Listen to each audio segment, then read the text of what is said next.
வணக்கம் நண்பர்களே, ரஞ்சனி அஞ்சரை பெட்டி நிகழ்ச்சிக்கு உங்களை அன்போடு வரவேற்கிறேன். இன்றைக்கி காலிஃப்ளவர் மல்லிகை பண்ணியிருக்கேங்க. வாங்க எப்படி செய்கிறதுன்னு பார்க்கலாமா?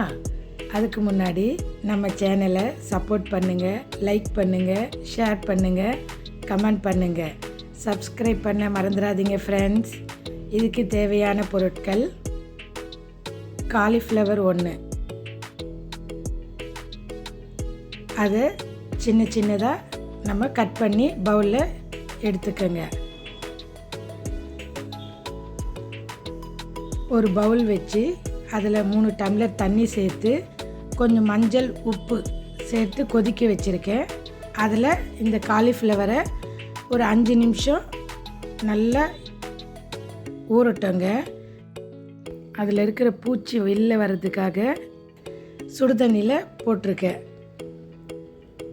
ஒரு மசாலா ஒன்று ரெடி பண்ணிக்கலாம். ஒரு மிக்ஸி ஜார் எடுத்துக்கோங்க. அதில் ஒரு 10 பல்லு பூண்டு, garlic, 1 inch ginger, 5 green chilli,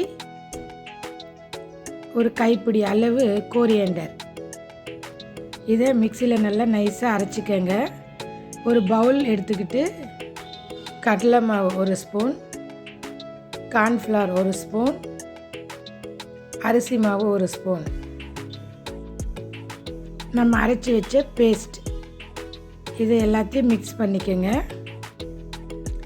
நம்ம க்ளீன் பண்ணி வச்சுருக்கிற காலிஃப்ளவரையும் சேர்த்து இதுக்கு தேவையான ஒரு 1/2 டீஸ்பூன் சால்ட்டு சேர்க்குறேங்க. இதை எல்லாத்தையும் மிக்ஸ் பண்ண வேண்டியது தாங்க. நல்லா கலந்து விடுங்க.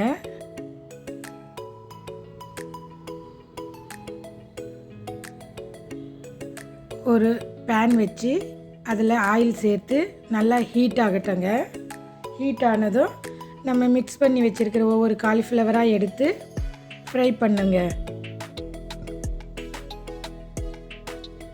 மீடியம் ஃப்ளேமில் வச்சு ஃப்ரை பண்ணி எடுக்க வேண்டியது தாங்க. காலிஃப்ளவர் மல்லிகை ரெடி. இது வெங்கடேஷ் பட் சார் செஞ்சதுங்க. நானும் ட்ரை பண்ணேன், சூப்பராகவே வந்திருக்குங்க. சாப்பிட அவ்வளோ நல்ல டேஸ்ட்டாக இருந்தது.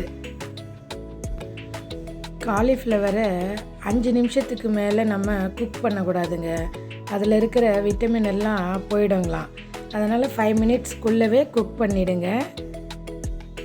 இது கொலஸ்ட்ரால் இல்லாத பூங்க. அதனால் இதை நம்ம டெய்லி நம்ம காலிஃப்ளவரை சேர்த்து சமைச்சு சாப்பிடலாங்க. நம்ம உடம்புக்கு ரொம்ப ரொம்ப நல்லதுங்க. நல்ல விட்டமின்ஸ் நிறைய இருக்குங்க இதில்.